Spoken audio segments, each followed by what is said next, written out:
So, we're here today with Professor Pitman. Thank you so much, Professor, for participating. Sure. And allowing us to get some of your expertise and perspectives on this interesting field of public art. Right.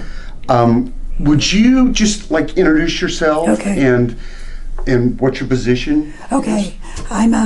I'm called officially the Distinguished Professor in and I work in the Provost's office, and I am responsible for creating collaborations between the university and educational institutions.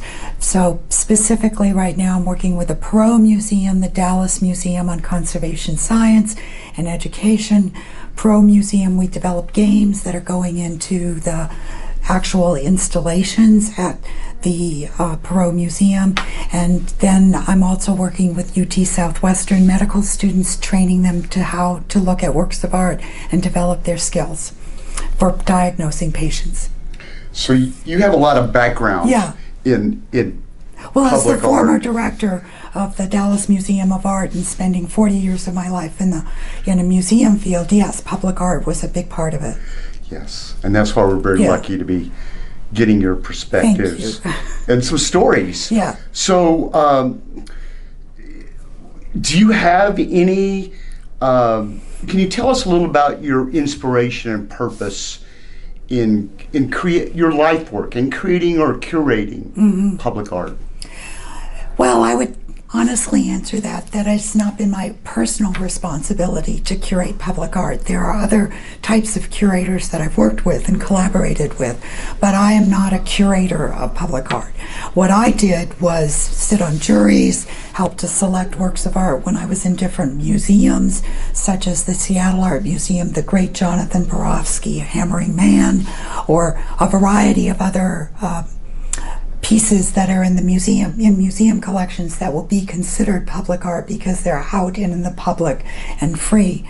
My background as an art historian really led me to a deep understanding of the value of public art, because I come from a tradition where the Egyptian obelisks, the great gates in Babylon, those were all public artworks. The great walls in the Nigerian kingdom in Africa, where as you entered into the kingdom, you would see all of these wars and warriors. They're all announcing to people who came in the power and strength of the rulers. The pyramids are the same thing. So the earliest public art was very much about being in service of telling a story about a ruler or a place of that country in the land. And doing that, it could be small, such as in a private temple or a public temple, or it could be as big as the pyramids, where an entire civilizations, even today, thousands and thousands of years later, we know, oh, that was really an important piece. But they were all designed as public art to be inspiring, to share traditions, to be of the community. So I go back that far, coming into looking at public art today, and I'm always interested in, when you go to big cities like Paris or London, there's public art everywhere. The Eiffel Tower is a public art piece, whether the great Champs-Élysées, you walk down the avenue there, those are all public artworks. And some are imported, such as in London, where they were doing excavations and then they brought back some of the obelisks showing, look, we were in England and we conquered England. But again, they're all stories about how civilizations changed and how they wanted to communicate to the present and to the future about their roles. I think public art today comes from that storytelling and tradition, but it has developed a new role, which is more about telling those stories in a community setting, small, more contained to the community rather than the whole civilization like you saw in Egypt, when I'm burying a king. And so a lot of the public art today are commissioned by individual artists for a specific site, and but they also occur indoors and out of doors, and they are of huge and ranging scales. Wow, that's So, yeah. fascinating Yeah. summary. In a way, public art is an important carrier of cultural identity. Yes, too? of course, and of cultural history. I mean, look around. I lived in New Orleans for a long time, and you saw Andrew Jackson. You see, I'll go through the South. Those are all those great statues of the Civil War are equivalent to what Maya Lin did in telling the story of the Vietnam War. We need ways in our civilizations around the world to communicate, to share, whether it's life or death or the preservation of a culture, to tell those stories. So that history, I think, comes into embedding a lot of what is going on today. Not when you look at Richard Serra, his piece was put up in New York and taken down. The great oval, it was a sheet of steel, and it didn't fit. It fit Sarah's idea, but not the idea of the Wall Street bankers. And so it got removed. And that happens when you don't, as a public artist, if you don't really understand the community that you're placing something in. And so it's because they are the protectors in the future. Wow. So, yeah. Do you have any personal anecdotal stories about your experience in your career? Oh, yeah. Could you share one of them Well, with us? one of them, which one would I pick?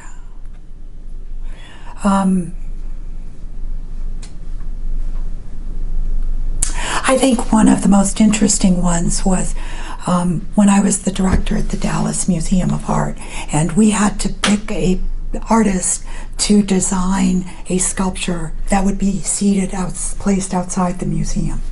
And that was hugely controversial because everything in Seattle, the public arts program goes back to 1973, and it's a very open, juried process. But this piece is not owned by the city, but it is owned by the museum, but it is still public art.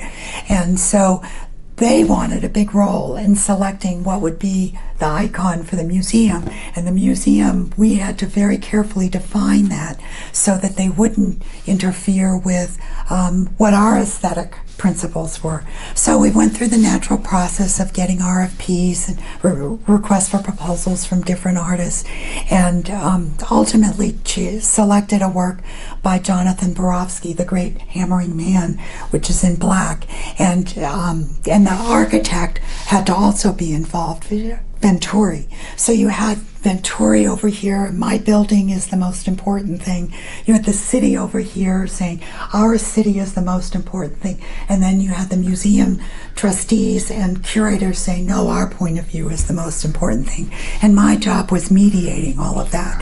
And finally coming up with a final selection of the Borofsky was a good example of what is collaboration, not compromise.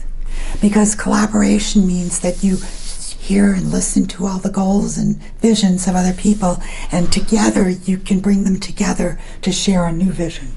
Compromise is, I like this, you like that, and I'm going to win because I have more votes than you. And so that leaves the other people unhappy. And so you can't do that when you're doing public art. You need to try to be inclusive, especially in this century. If I was the Pharaoh, I wouldn't care at all. Sure. If I was Napoleon, I couldn't care less. But Napoleons and Pharaohs don't live today. Well, maybe I should modify that a little bit. But so working on that took almost 2.5 years to bring that to fruition. So it was a real challenge. Oh, huge. Balancing all these stakeholders. Yes, stakeholders, right. So in public art, there's, as you said, there's the community. There's all these people. There's often an architect whose place you're going into. There's the artist and his vision or her vision. There are the public, the people who own the facility, and then there's the community that surrounds it. So you have 4 to 5 entities, and then you may have donors, such as the city in most cases. And those donors have to feel comfortable that they're not recommending something for the community that may not offend people today, but they have to be thinking 7 generations down the road. So what may offend you today or not may be something that in the future may not work. Or in the case of artists like Tony Osher, those artists, they do deal with new media. So if you don't have a way to preserve that, think about new media 50 years from now. That video display may not work anymore. There may be, like, there are no more slide projectors. Yeah. The artists who use that as their artist medium, well, they're dead in the water.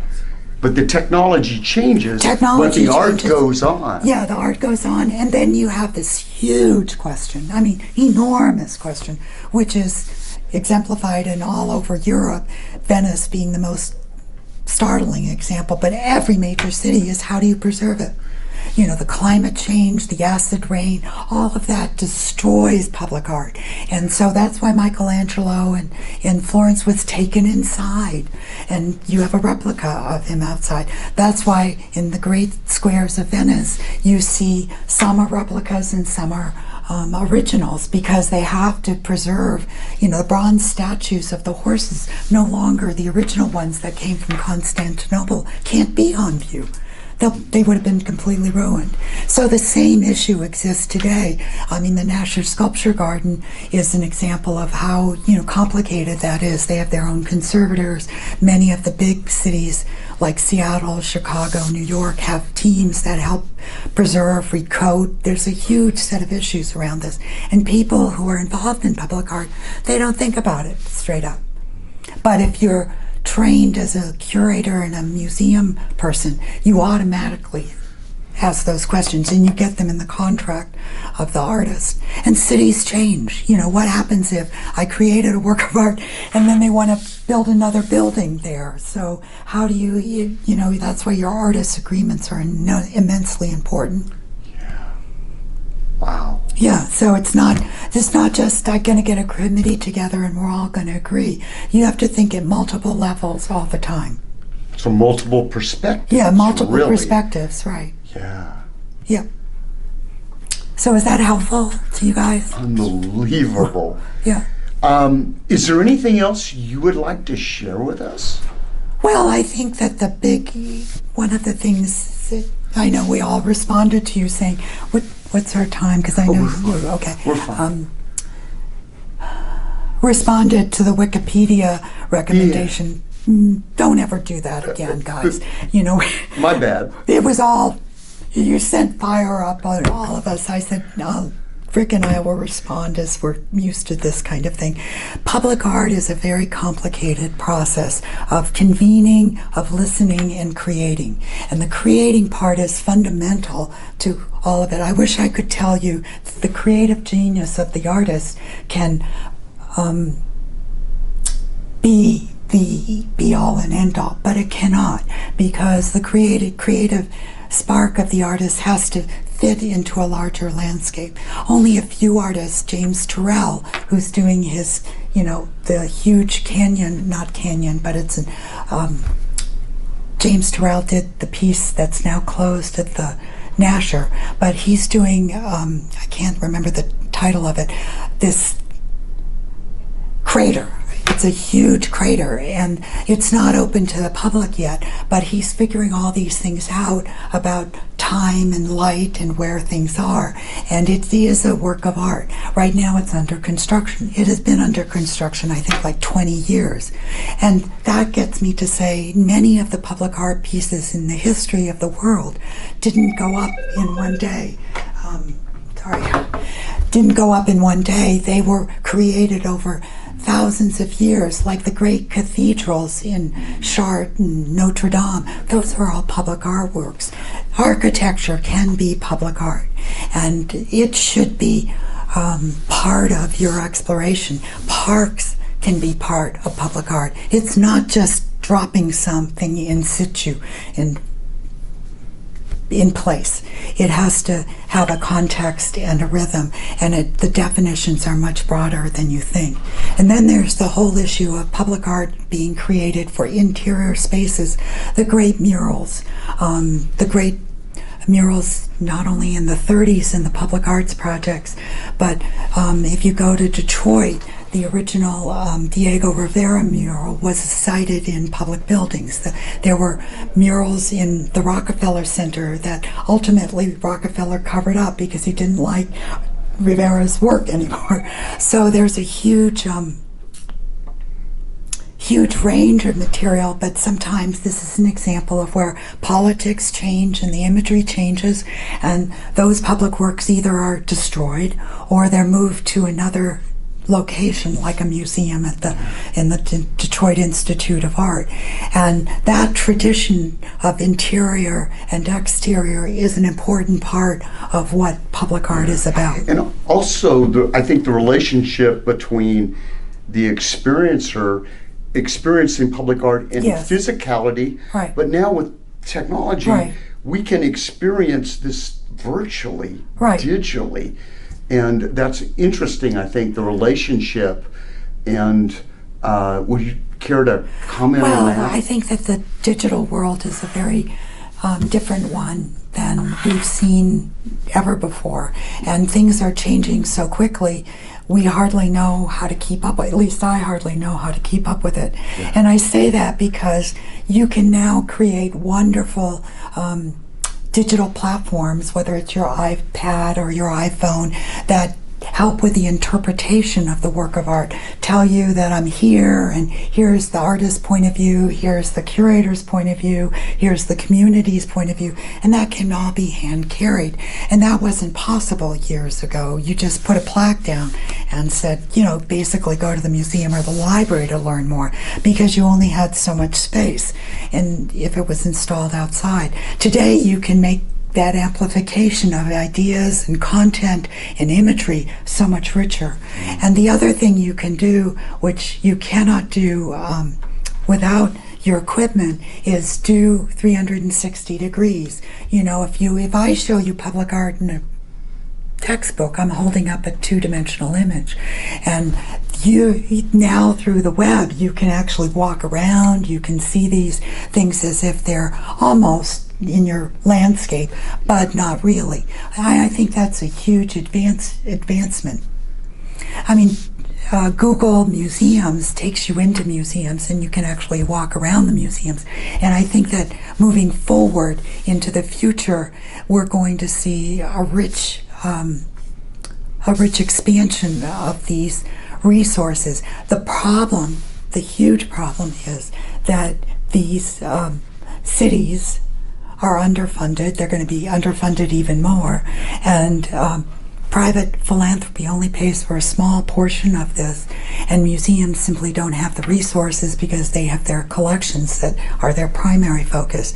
So the communication and celebration of these great works around the cities in America is going to be challenged by the changing landscape of funding. So, I don't know what other questions you all have. Joyce, do you have anything?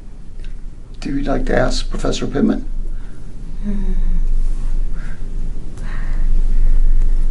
Do you have any? Wait. I think it's excellent. Oh, it's incredible. Okay. Well, if I have time, what time absolutely. is it? Yeah. It's 3:15. Okay, we're in good shape. Yeah. I wanted to tell you two things about experiencing public art. Have you all done the walking tour in Dallas of public art?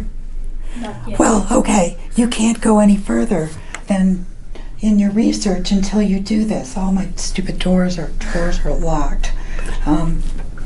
And there's a brochure, and it's also online. And I'm holding this up so all your students, you guys better get on this public walk. You cannot write this project. Yes, more homework. You cannot write this project without seeing the public art in your own community. Otherwise, it's for naught. So you can get this online, public art. I'll give this to you, not to take away because I use it, but you can see the web address and just go to Public Arts in Dallas, Texas, and see that at least those are the works of art. I mean, the other thing you should definitely do is go down to the, what is it called? The Fair Park. And because those buildings were all built as public art, they were built for the World's Fair in the 1930s for an international, not a World's Fair, but a North American, South American fair, and they were intended to be torn down afterwards. But all the Art Deco drawings and sculptures and the beautiful Art Deco style of the building has been preserved till today. However, if you look closely, you're going to see the deterioration that I talked about. And the city of Dallas has no way to preserve this. And historic registration, which that is now under, puts such constraints on things, it's going to be very complicated. So that's an example, a great example of public art in the city. Also Thanksgiving Square. If you've not been down there, you need to go see it. It was one of the many things, yeah, you walk up and down, but it's one of the many things that came out of the Kennedy assassination that was good for the city. It was part of the healing process. And so part of your research really has to be about who is our community and how did they make the commissions, how did they make this a realization in our community. And I can't emphasize enough how important this is for you all to, to have as a foundation for your project, because without it, then people like me who would be assessing it or looking at it would say, well, what about, you're like your basic research to understand your community before you really expand in other communities. And I would say I'd probably like to add that my goal would be for you to move beyond, just what you see in your project, to think about what it could be.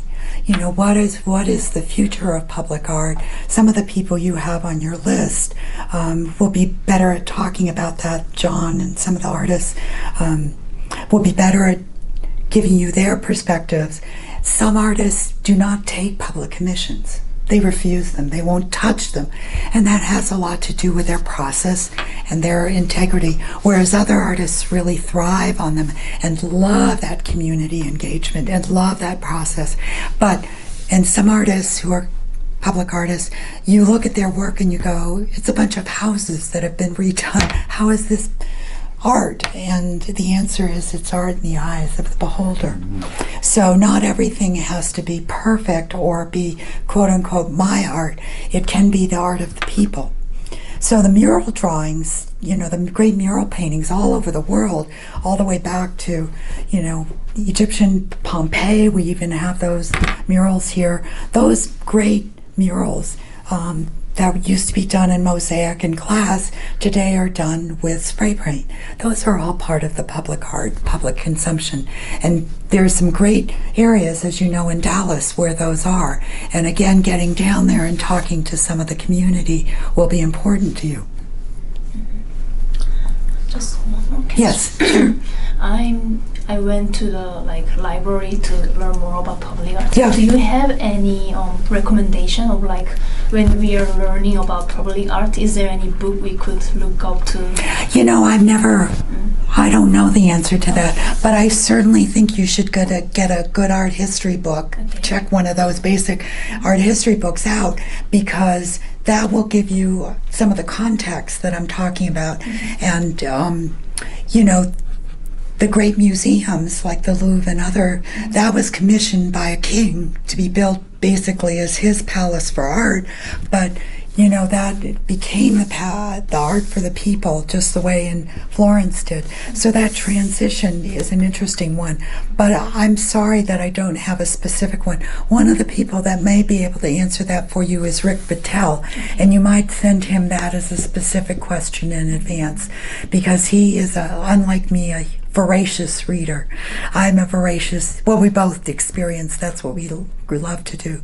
But Rick will talk very broadly, I bet, about architecture and public spaces and get you to see. Most people think this is public art. statues or pieces put in the public place, and that's not true. In the real understanding of what public art has meant over time and can mean in the future, it's a much broader definition. But that's a good question. Wow. Okay. Awesome, Prof. Well, it's just like your groundbreaking, Prof, thank you. basic stuff. I didn't give you any insights, really. You gave us such incredibly valuable. Good. Thank you You're welcome. so much. It's 3:20. Okay. We're going to get out of here. Yeah. Prof, thank you You're so welcome.